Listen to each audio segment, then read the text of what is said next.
Welcome to In the Zone. My name is Candace Cordelia, and I am honored and so excited to introduce you to a guest today. Her name is Rebecca-Louise. If you're not familiar with Rebecca-Louise, well, she is an amazing personal trainer. You may have seen her on YouTube with a number of her wonderful training videos. She's also a motivational speaker, and she has a new book out called It Takes Grit. Thank you so much, Rebecca, for joining me today. This is awesome. Thank you so much for having me. I'm super excited. Yeah, same as here. So you're all the way, are you in California right now? I am. My accent is going to confuse you. So I'm originally from England. Originally from England, but now I live in Southern California. I came for the palm trees and the sunshine. I don't blame you. I'm jealous. And how are things over there? I know you're dealing with wildfires and everything, and I'm hoping you guys are safe and okay. Yeah, my boyfriend's actually a firefighter paramedic, so a lot of his teammates have actually been out on the fires. And it's actually cleared up now. We're getting the blue skies back, but for a good week or so, we really did. It felt like it was sunrise and sunset all day long because of the orange feeling. So I think it's starting to clear up a bit now, but yeah, very, very fortunate where we are, in Newport Coast. I'm really happy to hear that. Thank you. And thanks to your boyfriend for his service. That's amazing.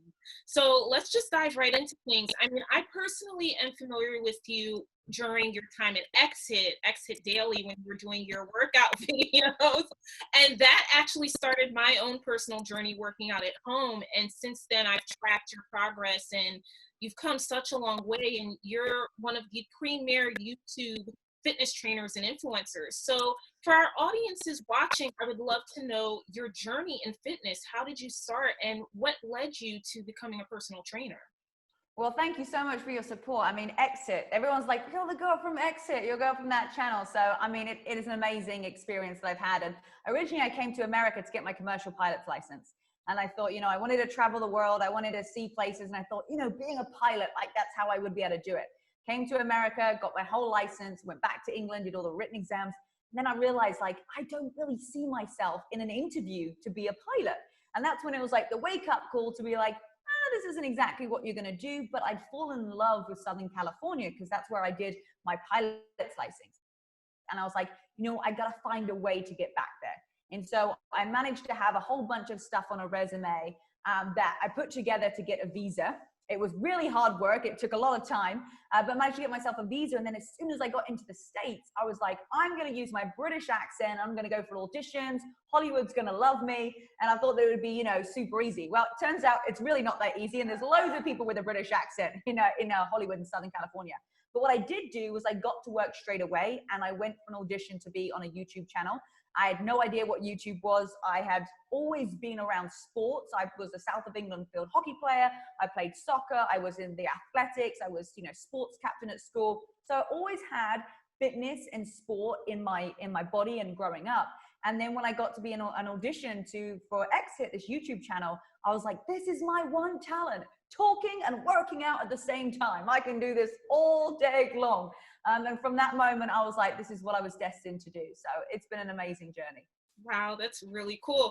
And I mean, you talked about sports being such an integral part of your life growing up in England. Can you kind of dive more into that? I mean, what sports did you play as a child in school and what were your favorite sports? Yeah, so at 3 years old, I went to dance school. So I did ballet, tap, modern, jazz. I mean, my parents have watched me perform on stage. So I feel like, that's where I got my confidence to being in front of a camera or being in front of an audience. And then I played competitive field hockey. So I was a South of England field hockey player. I'm an incredibly competitive player, very passionate, very driven. I played soccer as well and athletics and basically anything that I could get my hands on at school, I was going to participate in that. So yeah, it's just something that was, innate in me. And then I feel like bringing those two things together is what's created this, this vision for the future. That's really awesome. And I mean, personal training, you talk about switching and playing sports growing up, and then you moved from England to California and you had these dreams of being in Hollywood. Where did personal training and really motivating people to live their best healthy lives come from? Where did that switch happen? I think honestly, I've been, I mean, we've all been through things through our life, but I feel like I've just always had this innate drive. And, when I moved to America at 23 years old, I'd never flown a plane before. I'd never, I was living in another country. I moved to London out of my small hometown at 19 years old to work for a bank. I'd gone through an eating disorder. I'd gone through a divorce. I'd gone through being a party animal, toxic relationships. So I just felt like I was able to keep bouncing back. I was able to just keep saying yes. I was just able to keep showing up. And it was a way that, in the workout videos, yes, I'm motivating you to work out, but I think the bigger picture was always motivating you to becoming the best version of yourself, not judging yourself for your past, and just embracing the fact of just getting 1% better every day. But fitness was the way that I could show discipline, because, people work out every single day. How can we create that discipline in our life to work out every day, eat healthy? If we can do that, we can do that in other areas of our life as well, like our personal development and personal growth. So for me, it was just saying yes to every opportunity, figuring out as I went along the way. And then it's evolved into me now being more of a mindset and motivation coach than, yes, the fitness, but it really is, it's 20% fitness, 80% nutrition, but 100% is your mindset. Amen. I like that. And one thing that I noticed throughout all of your workout videos, one, they're short. They're not, a full-on hour-long workout video that I think a lot of people back in the day were so used to and maybe intimidated by in terms of working out. So that's one thing that I find your followers really love, is that they're very short, effective workouts. Where do you get your energy from? Because you, and I'm sure you've heard this a lot, you go through these short workouts, they can be quite intense, but you've always seemed very bubbly, effervescent, and you're still talking as you're working. And then you read the comments and people are like, I'm exhausted. I don't know where you're getting this energy from. So where does that exactly come from for you? I mean, honestly, I feel like I've got to show up. You got to show up, and people only feel like 25% of your excitement. So if you're at 30%, they're going to feel not a lot. Like, you've got to arrive. You've got to be there at 100%. If you want somebody to be able to finish this workout, you need to be able to encourage them and motivate them to get through right to the end. And so for me, it's like, I got to show up as my best for the people who are watching it, so that they get excited, so that they finish it, and so that they want to do another one. Because yes, the videos are short, but what I've found is that people want to do one video and they're like, I've done one 10-minute one. I'll just do another one. I'll do a 15-minute one. I'm going to add a 5-minute one on. Oh, I'll do one more 10-minute. And before they know it, they've done a 45 minutes of working out and they didn't even realize, just because they're like, oh, give me one more boost.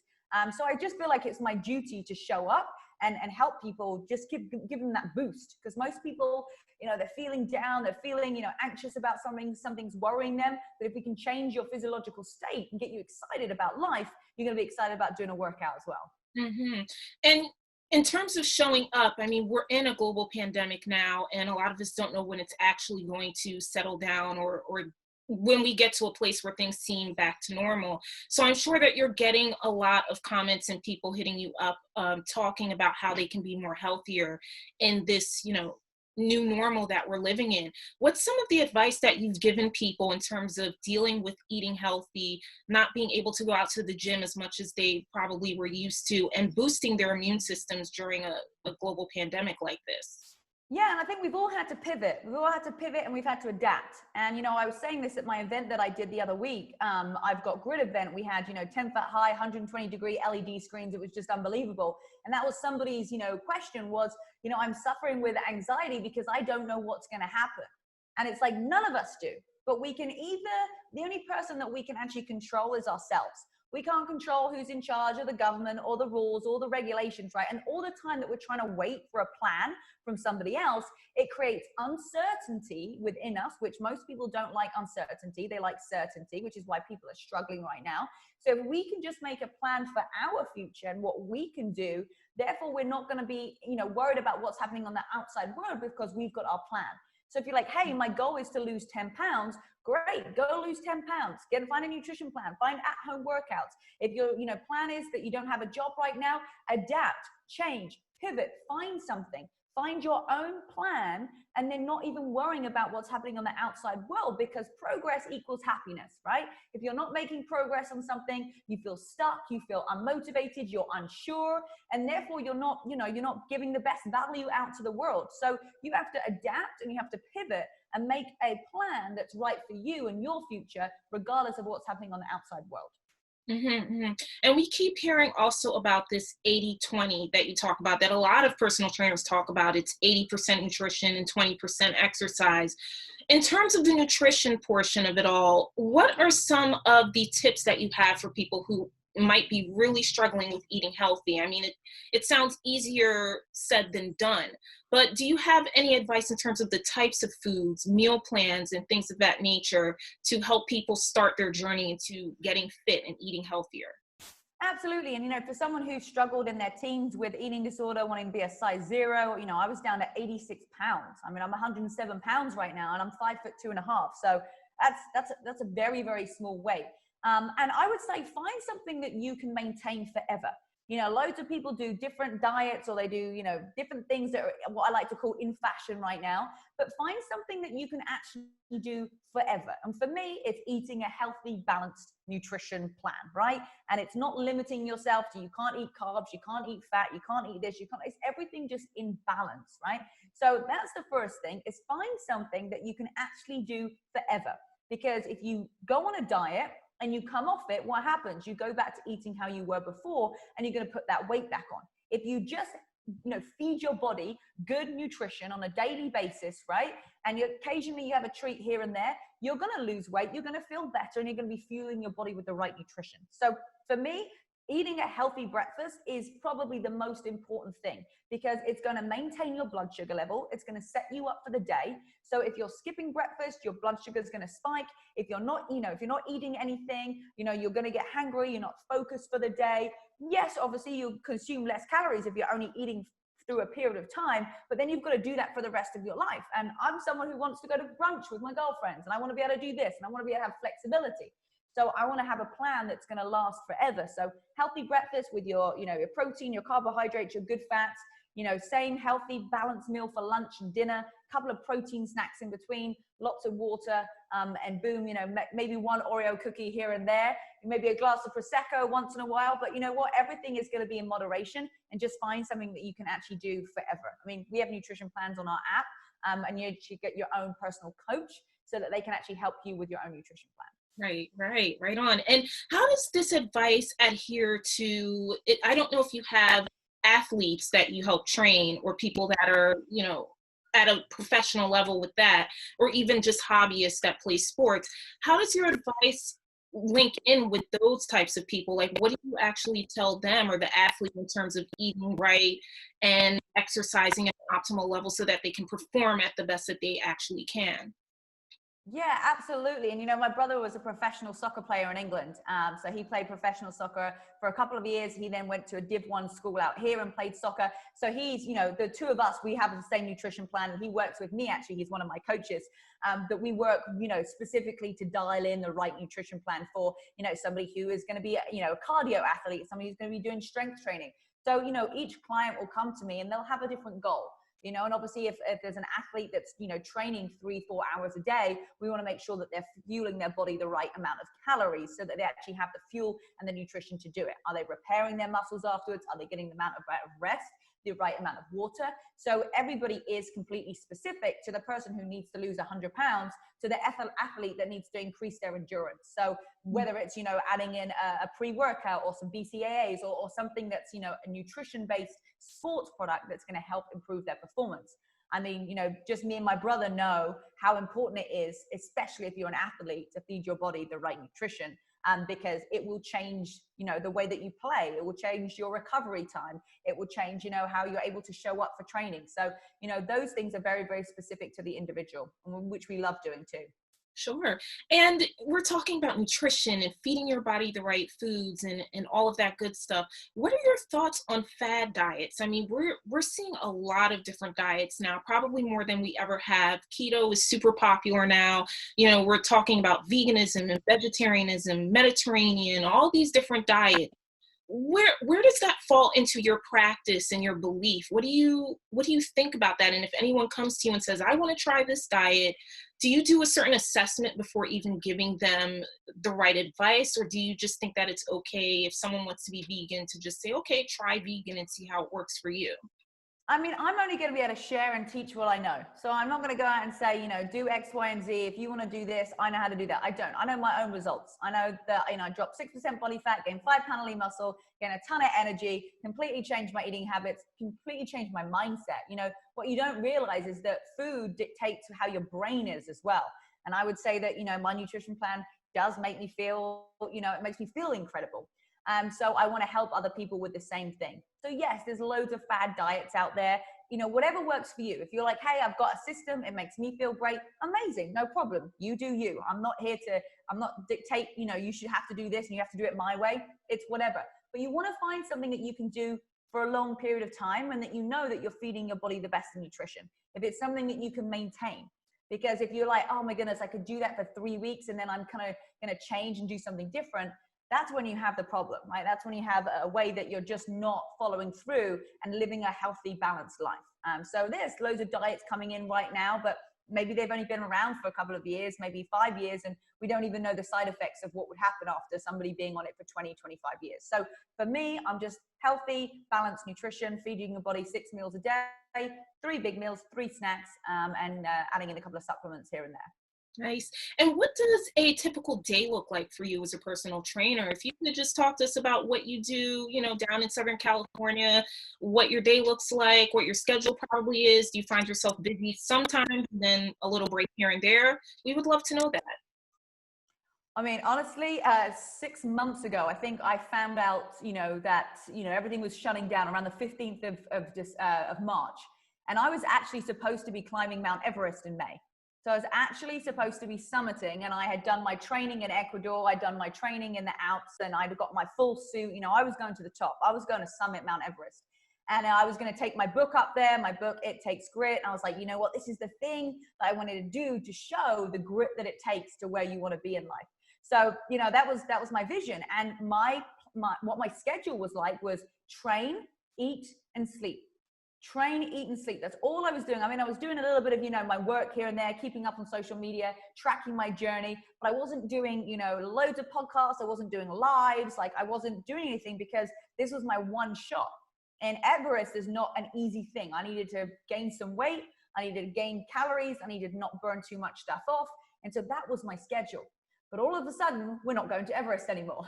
And things change. And honestly, for the last 6 months, no day has been the same. It's been absolutely crazy. For about 24 hours, I didn't know where my purpose was or what I was supposed to be doing because I had whole 2020 mapped out already. And now somebody was taking the rug underneath me and say, oh, no, you're not doing any of that. So I had to pivot. And I remember coming back from a workout class, and probably the last workout class I'd been to, and I was crying because I just didn't know what I was supposed to do. I was lost. I'm sure loads of people out there right now are lost. But then I had a little chat with myself and I said, Rebecca, okay, what do you need to do? You need to adapt and you need to do whatever you need to do to be able to help serve these people. So we started doing live workouts, and I was doing live workouts in May every single day. So for 30 days in a row, live workouts. And now we're doing, the book came out, so we did more podcasts, and we're doing, we had just had a new app that came out. We did a live event. So it's just crazy, but the most important thing for me was making sure that I get food in and I, get some exercise in, because I have been in front of my computer a lot. So right now it's all very different. I'm excited because in October I'm gonna take a week and go camping, and I'm just like, I feel like my hands need the rest because I'm getting the amount of times that I'm on my phone. So yeah, it really just depends, honestly, what we have coming up and what we have going on. But every day is definitely different. Cool. And let's talk about It Takes Grit. First of all, congratulations, because that's a huge accomplishment, writing a book. Tell us about the journey that went into, and the process rather, that went into writing this. And I believe this is your first book.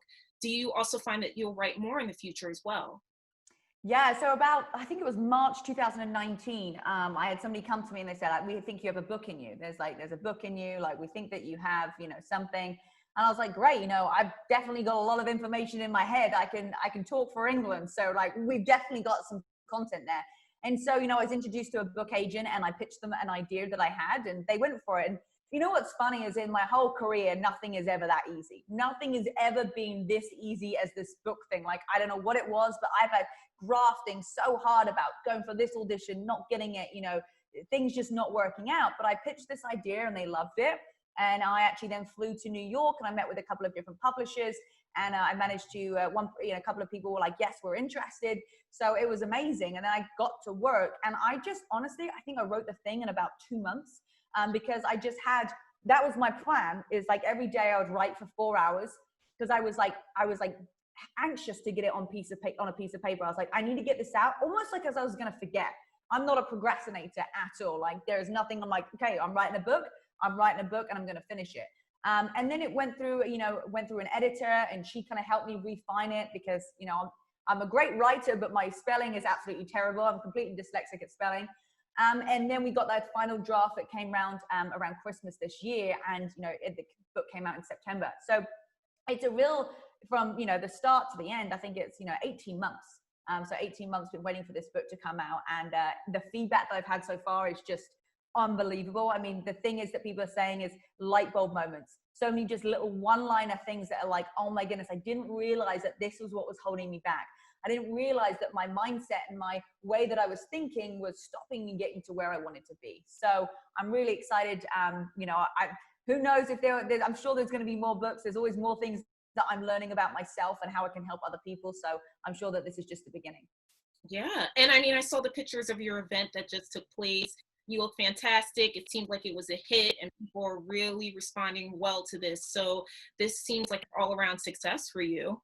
Yeah, the event was one of the best things I think I've ever done. It was amazing. I mean, we wanted to do a bus tour to go around the US and celebrate the book, but obviously, we can't travel right now. So we're like, no problem. We're going to bring virtually everybody into this room and it's going to be crazy. We did a workout, we did meditation, we did, breakthrough sessions where people got to meet each other through, Zoom breakout rooms, and we did, mindset work and motivation, and it was phenomenal. I have to say, I have an amazing team around me, but we really did pull off something like, I left that. Normally I'm very critical of myself. I'm like, damn, I should have done this. But I left going, I think we laid it all out there. Like there's nothing else that we can do. So I'm excited to build on that and allow other people to come into the event next time.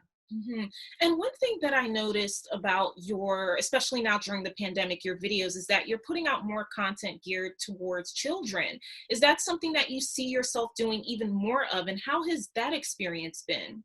Yeah, that was so fun. We did a couple of live workouts for kids. We did like PE. And that was so fun. That really did like warm my soul. I really did enjoy that. And obviously I've got loads of people that follow me that have kids, and my mum's actually a head teacher of a school in England.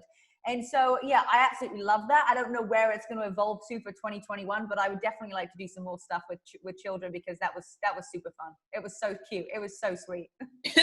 I noticed. And did you find yourself having to tone down a little bit? Like, did your performance change, or did you have to refine it in order to capture the attention of children? Absolutely, definitely. You're speaking to a different crowd. I was slower speaking probably. I used my dogs more. I dressed them up as lions and tigers and had them doing fun stuff. And yeah, we just definitely did make it very child friendly, and it was really fun. And the feedback that we got was phenomenal. That's so great. That's so great. So I would love to know, what are some of the common mistakes that you have found people do in the gym or working out at home? Are there any things that people come to you and say, well, I tried this workout and I pulled this muscle, or I did this, or, in terms of form, are there any things that you've seen people do that you just find are always, just commonplace nowadays? Yeah, and I think, I don't know about you, but when I go to the gym, like I need somebody to either, I either go to a class or I need a trainer. Because you go to the gym and you just walk around. You pick up a couple of things, you put it down, you then go over here, you're on your phone for a bit, and you've left the gym and you're like, I did a workout, but I'm not seeing any results. And like, you probably didn't do enough. Like, honestly, just doing a couple of rows, putting a couple of like leg presses, it's just not going to do it. It's not going to do anything. You need to get your heart rate up.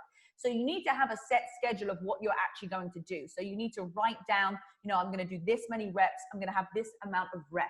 That's what's really important, because if you're just having, 3-4 minute rest in between things, that's too long and you're not actually getting the most out of the workout. So I find that that's where most people go wrong, because they don't know what to do, which is fine. Nobody knows what to do, but just, maybe find a workout. If you like to go to the gym, you want to get out of the house, and you can right now, find a workout, that you can do at the gym, but it's like a follow along as well, because at least that you're staying on time. And with my workouts, we don't really have that much rest. Especially my live workouts, I just go from the next thing to the next. So you're definitely going to get a great workout. But I would find, we all need mentors. We all need a coach. We all need somebody that we need to follow. So don't go to the gym alone if that's not something that you know what to do. You need to have a coach. And speaking of coaches, it seems like you've grown your business to a point where you have a viable team now of different personal trainers, and you're always recruiting. For anyone that might be interested in joining your program, either to get workout nutrition advice from you or to actually be a coach, what is that process like? Yeah, absolutely. So if you're brand new, like I've never done workouts before, or I just want to kind of get involved with what Rebecca has and her mindset and positivity, you can just go to Rebecca-Louise.com, and we have a free 30-day workout program. It's live, it's videos, 28-minute workouts in there. You've got all podcasts and blogs as well. It's a real transformational journey, and it's all completely free.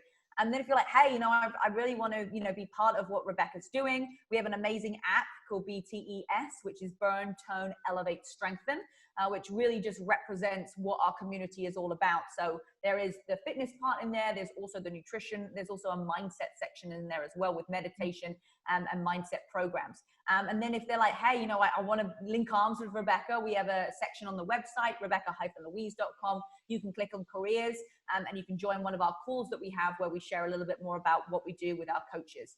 So yeah, it's amazing. And some of these coaches, well, most of the coaches have become my dear friends. And it's just been amazing to watch our community grow and really stand for helping other people. Oh, I like that. I like that. So I have to go back to your hometown, or your home country rather, of England. I mean, England has a special place in my heart because I've lived there for a few years, and I love England so much, and I really miss it. So I can only imagine how you feel.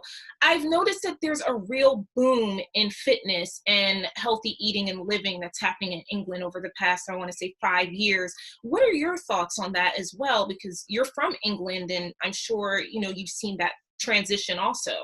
Yeah, and I think it's awesome. I grew up after playing field hockey, going for, teas afterwards with the other team, and we would have like sausages and mashed potato and whatever. And I didn't have any pre-workout, I didn't have any, during nutrition, I didn't have anything. In fact, for breakfast in the morning, I would have cereal, which is what people mostly have for breakfast, which, you realize that is why you're not, building lean muscle. That's why you've got no energy. That's why you're tired after breakfast, because it's just not got the nutrients that it needs to give you what it was. So, I wish that back then I had this sports nutrition, because I was a good hockey player, but I could have been unbelievable if I had the right nutrition and the right recovery afterwards. Now I realize how important it is. So, and I grew up, like, I didn't have sushi until I was like 19 years old, because we just didn't have that. Like, I moved to London at 19, and I, was introduced to sushi. I never had kale growing up, like now you're getting kale smoothies in Southern California. So it's really fun to watch the progression happen in the UK as well as it is in the rest of Europe. People are now a lot more conscious of their health. They're a lot more conscious, of how they are as they get older. I think that we're now in a generation where we're seeing our parents and grandparents, get older because we're living longer, and seeing the, unfortunately, the state that they're in when they're in the nursing homes, or they're getting older, because they're not being fed the right nutrition. I remember seeing my granddad, getting, cocktail sausages and like little sandwiches for like dinner. I'm like, that's not food. Like, we need to give him some, some better food, or just having some soup or something. So, I think we're really being open to it, which is amazing to see. And obviously, as more athletes and young people are, interested in health and nutrition, it's only going to get bigger and bigger. So yeah, massive increase in the UK too. Yeah. And are there any really bad foods that you miss though? Is there a meal from England that you're like, I kind of wish I had that right now? Like anything like fish and chips, or I know that's like the basic. Yeah, I mean, definitely some fish and chips. I think it's more like Cadbury's chocolate. Like, I'm a chocoholic. American chocolate, no offense, tastes disgusting. Like, it's all about Cadbury's chocolate. Yeah, there's like things like, there's some certain biscuits, and you guys don't even call them biscuits. They're like cookies that we have them. They're like, bourbon biscuits and custard creams. Like, you just can't get them over here. So I think really it's the chocolate part of it that is definitely the biggest difference. But I believe there's a supermarket called Fresh and Easy that has an English little aisle in it, things like Marmite and, Worcester sauce and pickles and all that kind of stuff like that. So yeah, I miss more the British people than the British food. Obviously, it's not that great over in England, but yeah, it's more the British banter that I miss. Yeah, yeah. And how was it moving to Southern California? Did you have a really huge culture shock? And how long did it take for you to acclimate to the way of life over there? Yeah, I mean, I was 23 when I moved over. I didn't know anybody whatsoever. And I moved into a hotel that was associated with the flight school. And, you know, I went to the flight school there, and I was actually at one flight school for a couple of weeks, but it didn't quite work out for me. So I changed to another flight school. And I was just kind of meeting people. Within 48 hours, I was in Hollywood of arriving. I'd found a girl on Facebook. I mean, typical Rebecca-Louise. You know, I'd come from being a club promoter in London, trying to escape the party world. I get to America within 48 hours. I'm being picked up by some girl I've met on Facebook, and I'm out in Hollywood and doing the same thing over and over. And you're like, I moved away to try and change and, you know, whatever, but it's really you who has to change. It's not your environment. And so, yeah, I managed to adapt very fast actually, because within 48 hours I was out there. But, you know, it's different. You've got to get a social security number. That it's, you know, it's things that are different. You've got to wait for, you know, going to a supermarket, and you can't just buy something that's for one person. You have to buy a family massive size. You can't just get a small orange juice. You have to get the life size version. So I think everything is just much bigger. The cars driving in America is a lot, you know, especially in Southern California, is difficult. You're trying to park in Los Angeles and you don't even know what the sign says, because it looks like you're going to get a ticket on this day but not on this time. But it's very confusing. So yeah, I think I just was 23, just, you know, came over here and just gave it my best shot, and it's been amazing. I mean, it's definitely a transition. I think with maybe my sarcastic humor, I get in trouble a little bit with that, with my British tone, and can be a little bit rude and abrupt sometimes. But yeah, that's probably the biggest thing I've had to adapt to, not to be so sarcastic. And speaking of being like in the epicenter of Southern California, you know, you have Hollywood, Los Angeles, the celebrity culture. Is there any celebrity that you would love to work with, your dream client, that if they came to you and they said, you know what, Rebecca, I've seen you on YouTube, I want to pay you to service me, who would that person be? Well, that's a great question. And I'd have to give it back to Miley Cyrus, because Miley Cyrus doesn't realize is that I actually had a video on Exit that we did Miley Cyrus leg workout, and that went viral in South Korea. And because it went viral over there, I was actually the face of the fitness brand, Le Coq Sportif, for 2 years. So if I could, you know, if I could work with anybody just to say thanks to her, I'd be like, yeah, thank you for helping me with this. It would be that, and everybody knows the Miley Cyrus leg workout. So I'd have to pick her. That's cool. That's a great response. I definitely remember that workout. I've used that workout a few times and it is effective. So anyone watching, you should check that one out for sure, for sure. So for anyone that would actually love to do what you do, I mean, there are a number of people on YouTube that have fitness videos and are really at the forefront, such as yourself, with this new wave. What advice would you give to, you know, a young girl or boy that's like, I want to grow up to be just like you, I want to motivate people to living healthier lives? What would you actually tell them? Yeah, I would tell them, like, what is it that you're, you know, what are you excited about sharing with other people? What have you learned that you can share, right? It's not about having, you know, 1 million followers on YouTube or 1 million on here. It's like, who are the people that you are serving? Rather than it being about like, I want to get my number to X, Y, and Z. It's like, what actual impact are you making per day? Because if you just want to get a big number, if you just want to, you know, be, you know, Insta famous or YouTube famous, right? It's not going to fuel your soul, because those numbers will never be big enough for you. And number two, the whole point of, you know, being a fitness person is to help other people, is to inspire them to work out, to move their body, to lose weight, to tone up, whatever it is that they want, to give them confidence. So it's like, hey, what have you gone through right now that you can share with other people? Like, what are you excited about? What are you passionate about? And then when you do get a couple of followers in, look after them. Look after those people. Ask them what it is that they want. What are they looking for? And serve them, rather than thinking about, how can I keep getting new people? How can I keep getting new people? I really like that. And my last question for you is, for anyone having a bit of trouble getting healthy, for the people that, you know, they've probably never eaten vegetables in their life, never had a piece of fruit, but they want to start right now, right today, with everything going on, to being the best person that they can be, both inside and out, what would you tell them to motivate them to starting this new chapter of their lives?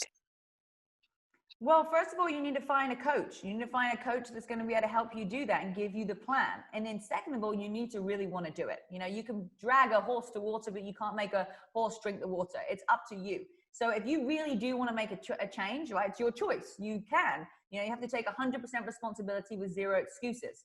So if you're like, yes, I really do want to make a change, amazing. Take action right now. Go and find yourself a mentor. Go and find yourself, you know, somebody that you follow, that you admire, you know, not just because they have loads of Instagram followers, but because you actually enjoy their philosophy and you can see yourself working with them. And then you want to take action, because we can say all day, you know, do this, do that, but just take a step in the right direction. Just take a step. You don't even have to feel like it's in the right direction. You know, people say, I feel stuck all the time. I feel stuck. You don't feel stuck. You've just stopped. You've just stopped doing something. So take a step forward to the side, wherever it is, and boom, you're going to get unstuck. You're going to start to make that progress. Mm. Wise words from a very wise woman. Thank you so much, Rebecca. I always leave my interviews giving the platform to my interviewees so they can promote their social media and let people know what they're working on and what they're going to be up to in the future. So right now, here's your chance. Why, thank you so much. Well, you guys can find me on Facebook and Instagram, Rebecca-Louise Fitness. You can also find me on YouTube. We have a new workout that comes out every single week, Rebecca-Louise. If you want the free 30-day program I was talking to you about at the beginning, just go to rebecca-louise.com. And if you're like, I'm ready, I want to coach, I want to work out, so you can get the app as well, which is BTES. Fit.com, and you can get a 7-day trial. And of course, if you are ready to take your mindset to the next level and you are figuring out where you are right now, where you want to go, and to bridge that gap, the book It Takes Grit is available now on Amazon and all over the website too. Awesome. Thank you so much, Rebecca. This was fantastic. Thank you guys for tuning in. Definitely remember that we are coming out constantly with great new content for In the Zone, both on YouTube and on our website. So stay tuned for more excellent features. And thank you once again to Rebecca for such an amazing interview. Thank you.